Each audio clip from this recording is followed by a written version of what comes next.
আসসালামু আলাইকুম। আমি বর্তমানে আছি চট্টগ্রামের নেভাল বিচে, আর এখানেই বার্থিং করা আছে বাংলাদেশের সবথেকে বড় ক্রুজ শিপ বেয়ন। বেয়ন ক্রুজ শিপের ভিডিওতে আপনাদের সবাইকে স্বাগতম জানাচ্ছি। চলুন শুরু করা যাক আজকের ভিডিওটি।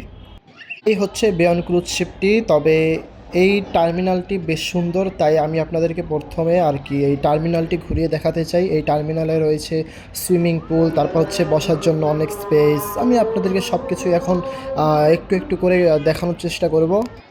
আর এটা হচ্ছে ওয়াটার বাস টার্মিনাল, এখান থেকেই বেয়ন ক্রুজ শিপ ছেড়ে যায়।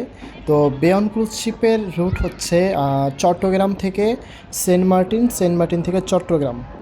এই টার্মিনালে আসলে আপনারা বেশ ভালো সময় কাটাতে পারবেন, কারণ এই টার্মিনালে রয়েছে বসার জন্য খুব সুন্দর ব্যবস্থা রয়েছে, পুল চেয়ার, অনেকে সান লাউঞ্জার বলে থাকি। তো তারপর রয়েছে অনেকগুলো দোলনা, আর আপনারা এখানে বসেই কর্ণফুলী নদীর সৌন্দর্য উপভোগ করতে পারবেন। আর কর্ণফুলী নদী কিন্তু বেশ সুন্দর, উপভোগ করার মতো। তাছাড়া হচ্ছে অনেক বাতাস থাকে, রোলিং থাকে, ভালোই লাগে। খুব ভালো একটি সময় কাটাতে পারবেন পরিবার নিয়ে।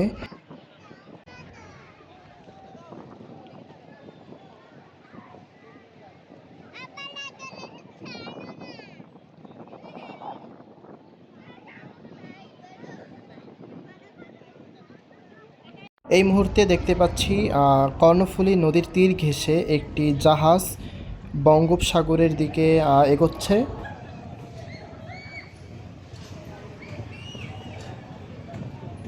হচ্ছে ওয়াটার বাস টার্মিনালে প্রবেশ করার গেট।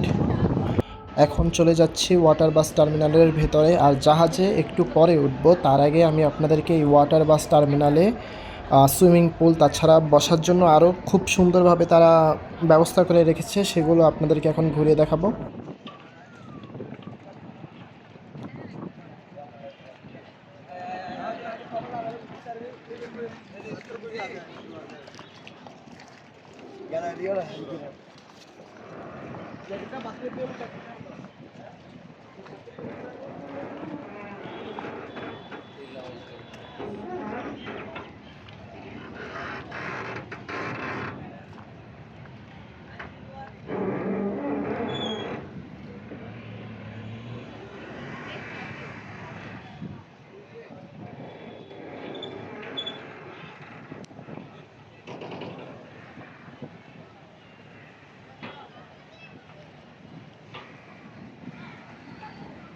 এটা হচ্ছে ওয়াটার বাস টার্মিনালের ভেতরে সুইমিং পুল।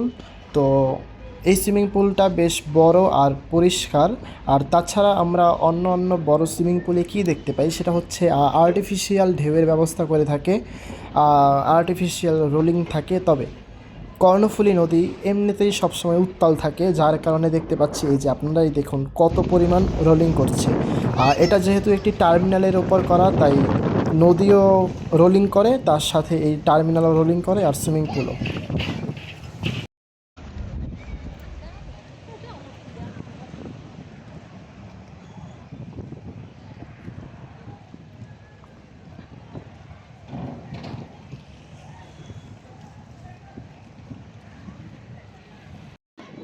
চলুন এবার দেখে আসি নোঙর করা অবস্থায় বেয়ন ক্রুজ শিপ, তাছাড়া কর্ণফুলী নদী কতটা উত্তাল থাকে তাই দেখাবো। এই হচ্ছে ক্রুজ শিপের বিশাল বড় নোঙর, আর এই হচ্ছে তার তলদেশ। আর কর্ণফুলী নদী কতটা উত্তাল দেখুন শুধু। আর এখন মেবি জোয়ার চলছে, একটু পরে হয়তো ভাটা নেমে আসবে।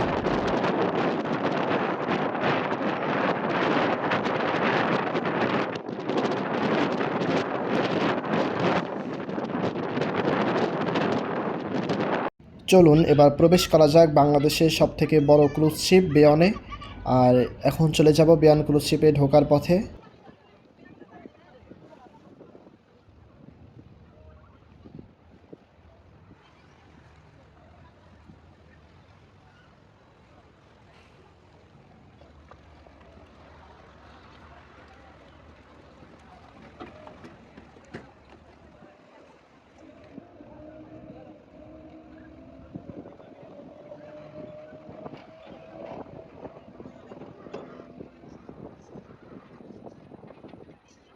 এটা হচ্ছে জাহাজের তৃতীয় তলা, আর এর নিচে মানে পানির তলদেশে আর 2 তলা রয়েছে, সেখানে হচ্ছে ডেস্কশ্রেণী আর কিছু চেয়ারের ব্যবস্থা আছে। তবে এখন যেহেতু সেন্ট মার্টিনে জাহাজ চলাচল করছে না, তাই ওখানে যাওয়ার পথটা আপাতত বন্ধ আছে।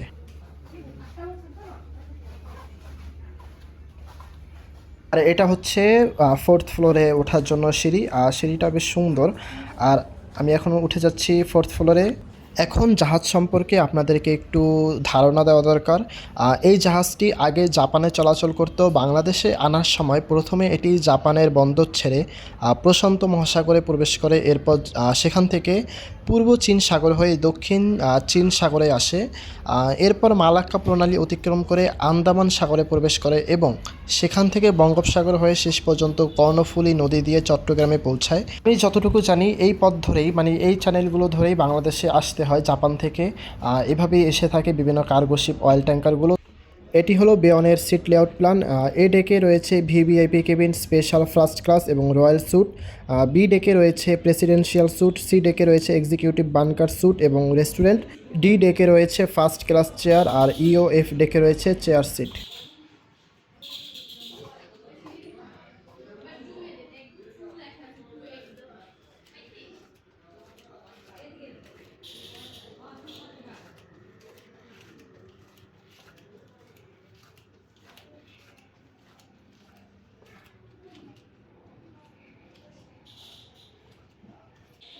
এটা হচ্ছে বেয়ন ক্রুজ শিপের এক্সিট পয়েন্ট। এখান থেকেই যাত্রীরা বের হয়ে থাকেন। আর এই হচ্ছে করিডোর, বেশ সুন্দর আর বেশ বড় আছে।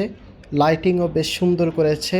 যেহেতু এটা জাপানে তৈরি, তাই খুব সুন্দর মতোই জাহাজটি ডেকোরেশন, তারপর হচ্ছে লাইটিং কম্বিনেশন সব কিছুই বেটার করেছে তারা।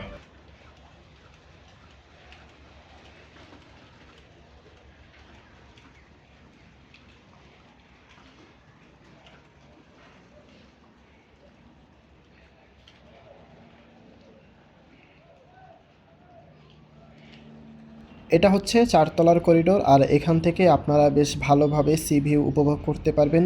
সেন্ট মার্টিন যাওয়ার পথে সাগর উপভোগ করতে পারবেন। তো আপনারা অবশ্যই এখানে আসবেন। এই যে সিঁড়িটি দেখতে পাচ্ছেন, এটা হচ্ছে 5 তলায় ওঠার জন্য সিঁড়ি। তো আমি একটু পরে আপনাদেরকে 5 তলায় নিয়ে যাব। তো এখন এই জাহাজের একটু সামনের অংশে নিয়ে যাই।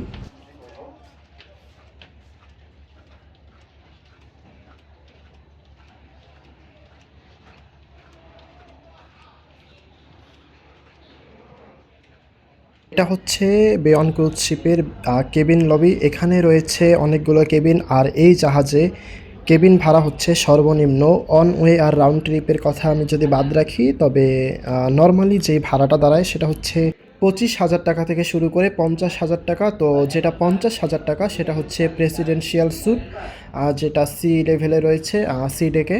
আর লেভেল 4-এ এখানেই রয়েছে মেল টয়লেট।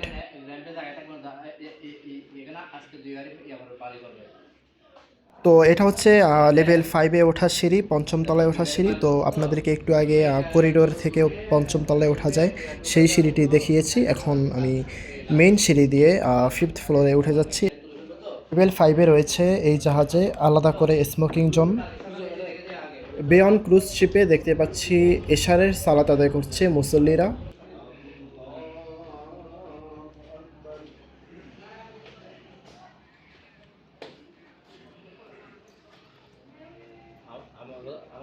এই জাপানি জাহাজের লাইটিং, তারপর হচ্ছে সিলিং ডেকোরেশন সব কিছুই বেশ সুন্দর।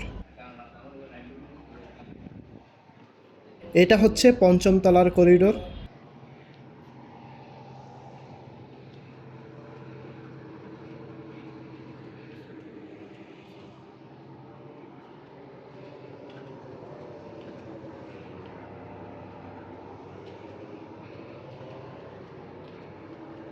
পঞ্চম তলাতেই রয়েছে ফায়ার এক্সিকিউট এবং পাশেই রয়েছে লাইফ বয়া।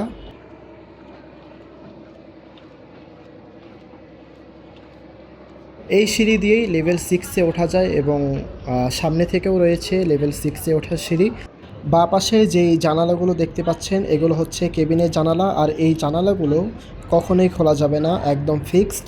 এখন প্রশ্ন হতে পারে সমুদ্রগামী জাহাজের কেবিনের জানালাগুলো কেন খোলা যায় না। এর প্রধান কারণ হচ্ছে নিরাপত্তা। কারণ খোলা সমুদ্রে প্রবল বাতাস, উঁচু ঢেউ এবং খারাপ আবহাওয়ার সময় জানালা খোলা থাকলে পানি বা বাতাস ভেতরে ঢুকে বিপদের সৃষ্টি করতে পারে। এই স্থানটি খুবই সুন্দর। যারা বড় ফ্যামিলি নিয়ে সেন্ট মার্টিন যাবেন অথবা ফ্রেন্ড সার্কেল নিয়ে যাচ্ছেন, তারা অবশ্যই এই প্লেসটাতে আসবেন।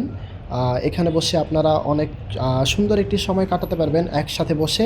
তাই আমি বলবো এখানে আসবেন যারা বড় ফ্যামিলি অথবা ফ্রেন্ড সার্কেল নিয়ে আসবেন। তো এই জায়গাটি যদি খুঁজে না পান, তবে লেভেল 5-এ একদম পেছনের দিকে চলে যাবেন, তাহলেই আপনারা এটি পেয়ে যাবেন। আর এটা হচ্ছে 6th ফ্লোরে ওঠার জন্য সিঁড়ি।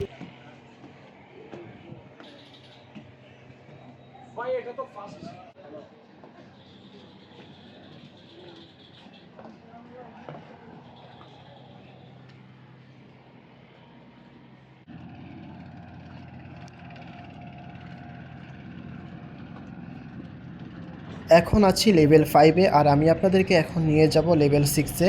আর বলে রাখা ভালো, এই জাহাজটি মোট 7 তলা বিশিষ্ট একটি জাহাজ। তবে এই জাহাজে কোনো লিফটের ব্যবস্থা নেই। লিফট থাকলে হয়তো পরিপূর্ণ মনে হতো। এটা হচ্ছে লেভেল 5-এর মাঝখানের করিডোর, আর এখানে রয়েছে বিভিন্ন ক্লাসের কেবিন।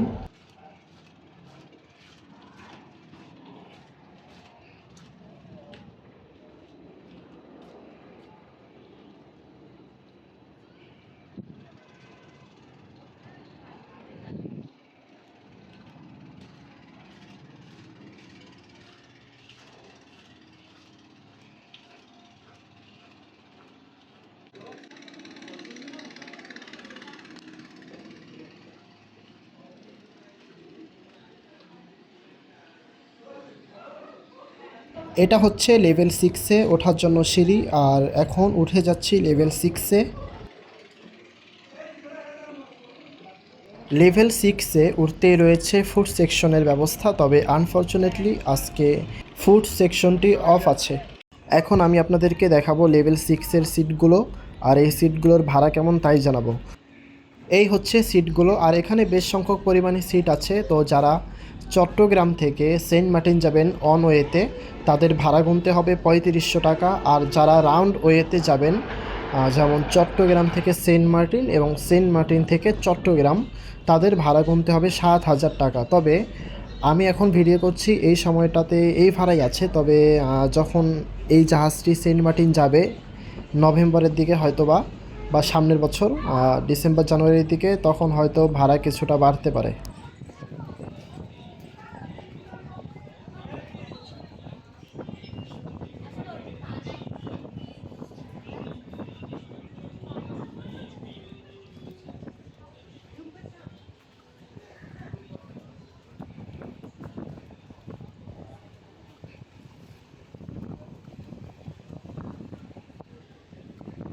এই হচ্ছে ফুড সেকশন। যেহেতু ফুড সেকশন অফ আছে, তাই আমি কিছু খেতেও পারিনি, আর আমি আপনাদেরকে কোনো ধারণাও দিতে পারলাম না।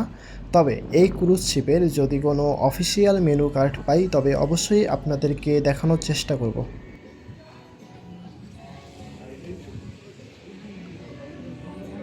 এই হচ্ছে লেভেল 6, আর আমি আপনাদেরকে লেভেল 7-এ নিয়ে যাব।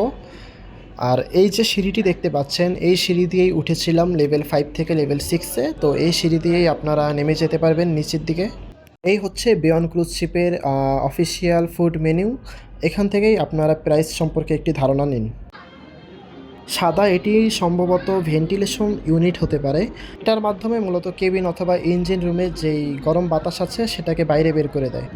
এবার চলুন লেভেল 7-এ নিয়ে যাই, এবং লেভেল 7-এ রয়েছে ছাদ।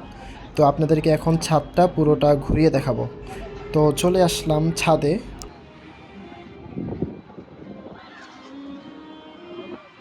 এটি হলো জাহাজের লাইফ বোট, এবং এর সঙ্গে রয়েছে ডেভিড।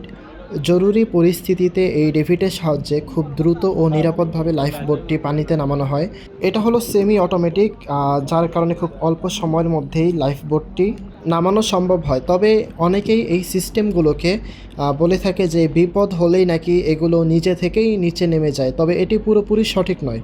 সাধারণত ক্রুরা কন্ট্রোল বা রিলিজ সিস্টেম চালু করলে লাইফ বোটটি নামানো সম্ভব হয়, অর্থাৎ এটি সম্পূর্ণ নিজে থেকে নেমে যায় না। তো এই হচ্ছে ছাদ, আর ছাদেও ফটো সেশনের জন্য আলাদা করে কিছু ডেকোরেট করা আছে। আমি আপনাদেরকে সেখানে নিয়ে যাচ্ছি।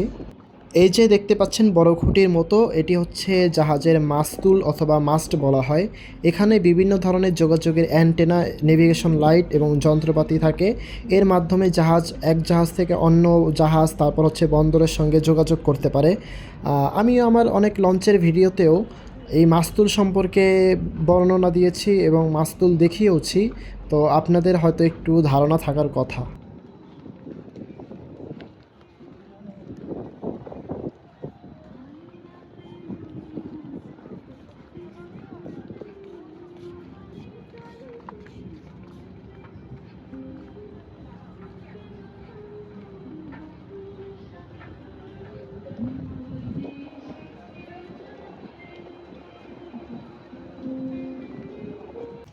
আপনারা যে সাদা রঙের বোটগুলো দেখছেন এগুলো হচ্ছে লাইফ বোট।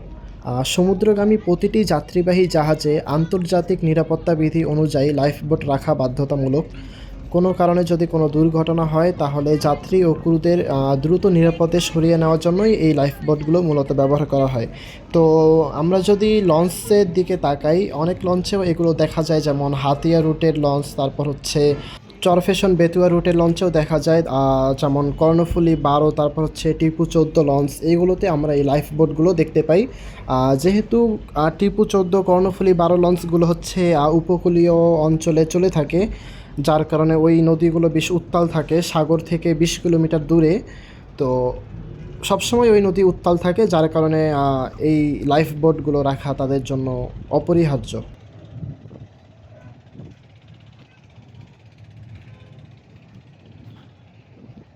এই জাহাজে ইঞ্জিন হিসাবে ব্যবহার করা হয়েছে NKK সেমড পিএলিস্টিক 12 PC42V। দুটি ইঞ্জিন মিলিয়ে প্রায় 23,760 হর্স পাওয়ার শক্তি উৎপন্ন করে। এই জাহাজ প্রায় 25 নট গতি তুলতে পারে ঘন্টায়। তো অনেকের কাছে এখন অস্বাভাবিক লাগবে যে 23,760 হর্স পাওয়ারের ইঞ্জিন, এটি আসলে খুব অবাক করার বিষয় না, কারণ এই ধরনের জাহাজগুলো 20 থেকে 30,000 হর্স পাওয়ার ক্ষমতার ইঞ্জিন থাকাটা খুবই স্বাভাবিক।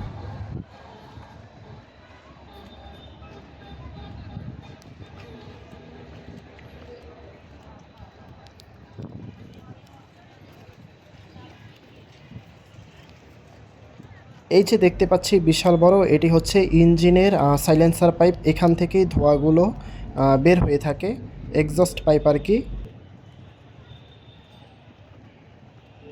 আর এটি হচ্ছে এই জাহাজের মাস্টার ব্রিজ, এখান থেকেই জাহাজটি পরিচালনা করা হয়ে থাকে। এই ছিল পুরো ছাদটি, আর আপনাদেরকে ছাদের বিভিন্ন জিনিস সম্পর্কেও ধারণা দেওয়ার চেষ্টা করেছি এবং ঘুরিয়ে দেখিয়েছি। তো আশা করি আপনারা একটি ধারণা পেয়েছেন।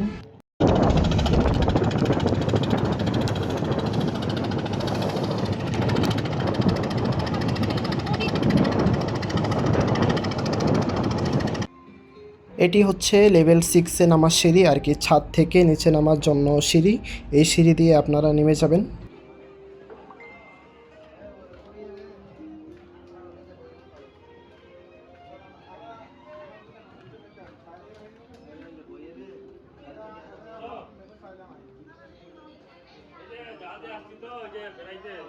তো পুরো জাহাজটি ঘুরিয়ে দেখানো শেষ। তো আপনাদের সাথে এখন কিছু তথ্য শেয়ার করব, সেটা হচ্ছে এই জাহাজ এখন বন্ধ কেন।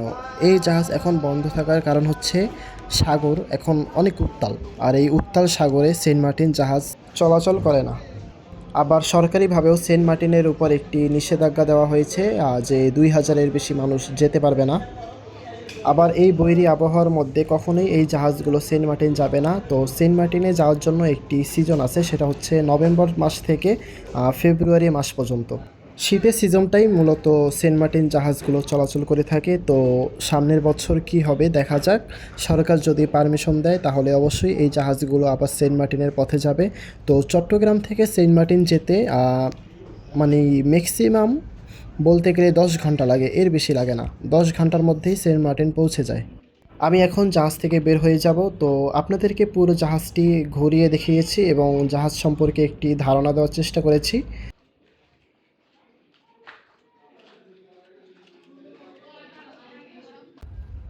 এই ছিল সম্পূর্ণ ভিডিওটি। তো সরকার যখন সেন্ট মার্টিন যাওয়ার জন্য জাহাজগুলোকে পারমিশন দিবে, তখন অবশ্যই আমি সেন্ট মার্টিনে এই জাহাজে করে চট্টগ্রাম থেকে সেন্ট মার্টিনের উদ্দেশ্যে যাত্রা করব এবং আপনাদেরকে পুরো ভ্রমণ অভিজ্ঞতা শেয়ার করার চেষ্টা করব।